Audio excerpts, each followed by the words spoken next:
Hey y'all, got a different kind of video for you today. This video comes courtesy of a Yukmouth custom lobby. So looking at the first hero offering, you know I want to win this game, so I'm picking Maiev.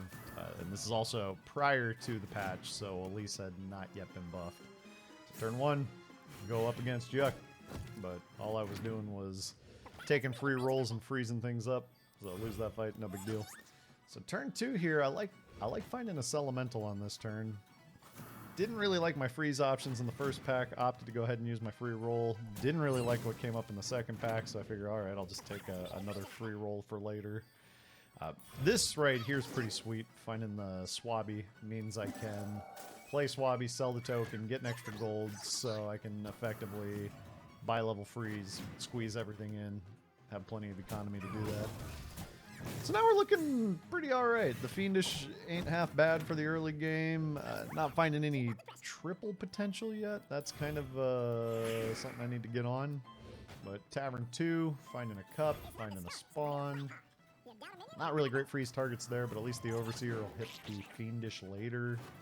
So I guess I go with that. Over here I'm like, go left, go left, go left, and then I do go left, and then the rest of this fight's A-okay, okie dokie. Might have still been winning that one, even if I'd hit the... Oh yeah, looks like it was 100%, but still.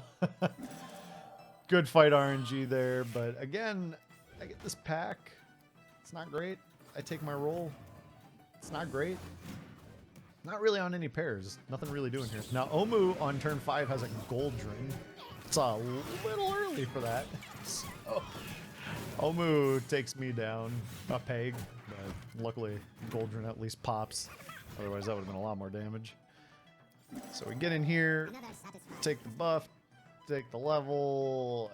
I'm just eeny, meeny, miny, mowing the freeze targets there. It doesn't really seem like any one of those does much of anything for any sort of later game strategy, so I would grab one at random. I'm in here, I'm fighting up against Reno. You know, the fights are going well so far. 32 HP. Nothing to be too worried about yet. So we get that pack. And then we get this pack, and now all of a sudden I got a shot. So I'm looking to spike that power 5 drop, throw it down, pop the pack, and I whiff. Seabreaker, Pagel, Sneeds. Not the scalers you're looking for when you're going for that turn 7 5 drop. So I take the Sneeds. Fights best of the group cards that I was offered there. And Stasis Elemental, maybe I could find something. I didn't, so I unfroze that pack. But fighting-wise, tempo-wise, we got a decent amount of stats and power down on the board thus far. At least enough to hang out and be okay against the folks in the lobby at the moment. A few more turns, I'll be falling off pretty hard. So I get the pair there. Really like that as a level spot. Really looking for something to scale with. Really just hunting for that triple. Luckily in this fight, Goldrin doesn't pop off the bat. This is our turn 5 Goldrin Omu. So I go through and all of my hits just went right. Fight RNG could not have been better right there. So now we're Tavern 5. We're looking for the goods.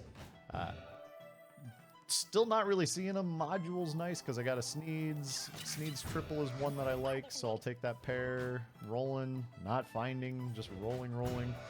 Get the Genie. That looks pretty enticing, so it's like, alright, well, let's break this bad pair now.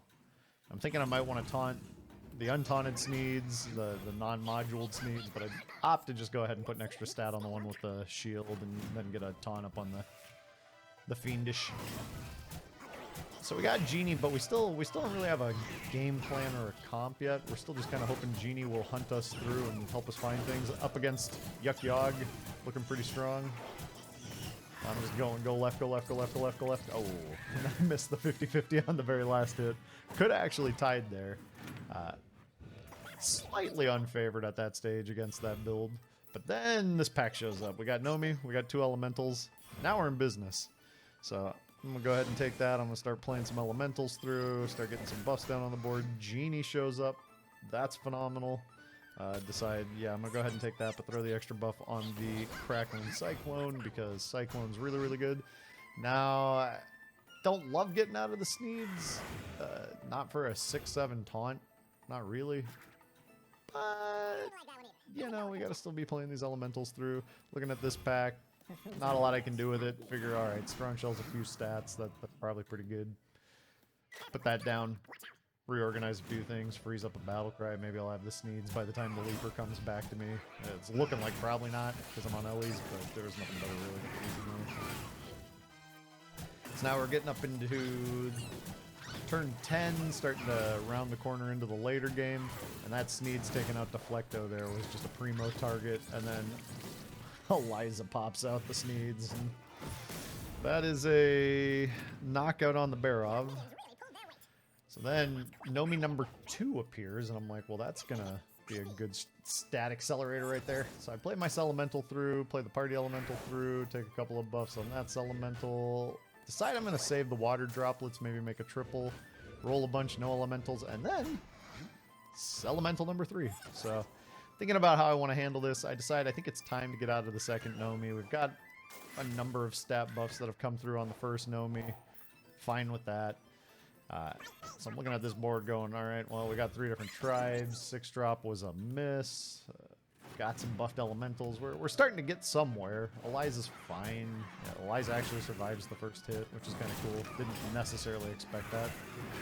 A couple of Imp Mamas can be scary, but it's just not going to be quite enough. I have just enough stats now where I'm surviving. Everything's going okay. So really just looking to finish the comp at this point. We're turn 11. I'm on my scaling. I know roughly what's going on. Get the Leaper back.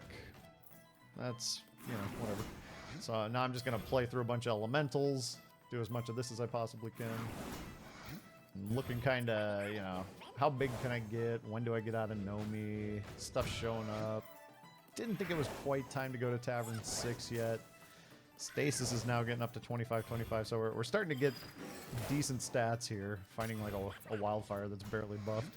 And then I'm like, oh wow, Genie triple. Definitely need to have that.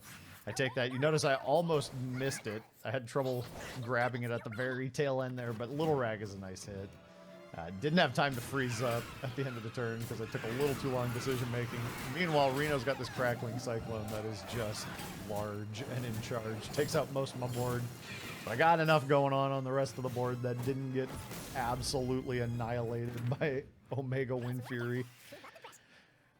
So now it's like, well, I want to be Tavern 6. I got a Little Rag. I want to start getting big elementals. I want to start seeing the real good stuff in these packs. So play a couple of things through. Party elementals coming in. I decide it's time for Nomi to go. Decide, you know, that Molten Rock's not really all that great, not doing a lot. We don't know exactly what Yuck's been up to. Saw Yuck several turns ago, but wasn't looking quite like this. You get a Little Rag, Golden Sneeds, Baron, Poison Dawn, a nicely statted Deflecto with the Kangors just chilling, and then the Kangors gets full value, popping out double Golden Sneeds. So, Baron down, meaning not too many Sneed shenanigans, but Golden Sneeds can provide shenanigans. So we're going through double Foe Reaper popping out. That's terrifying. I mean, I got the stats. I know it's only 6 attack, but we got 2 units that could basically do 18 attack popping out late in the fight. I like slowing these fights down because it's a little bit more fun seeing, especially with the shenanigans, the scam potential of a Baron Golden Sneeds Deflecto comp. But I have enough health. I get through the fight. Turns out okay. Ends up looking at the stats, and you can see I had a pretty clear shot to win there. So I'm going to go through. I'm going to play some elementals down. So I know what Yuck's up to. I know stats probably are just going to win the day. I already have a fair number of them, so if I can maybe make something golden and, you know, double up the stats that the golden unit has, get some of these rag buffs played through, and then as I'm re-rolling, I get into this pack, and I'm like, wait a minute. There's a poison over there. If that hits my biggest unit, this awkward Golden Genie, if Golden Genie dies to a poison right off the bat, that's pretty bad. So I take and I spread out my taunts here. Just give that Amalgadon a shot to hit a few extra things, and then Yuck comes back, has Tect and a Spore to beat up my Genie. Fortunately, I played around it. And then we're just going through this fight, and then I take out the Baron. almost immediately. So very little Golden Sneed scam potential going on now. And then the rest of this is, as they say, in the books, because I just had too many stats up on the board. Yuck, though, with that comp, always had a chance to win a fight. The comp was terrifying. Golden Sneeds is cool. So this is just fun. This is a cool game. I really like these lobbies. We got a lot of really good players, so it's high level play and it's fun competition. Anyway, wanted to show it from this side. Hope you all enjoyed. Catch you around.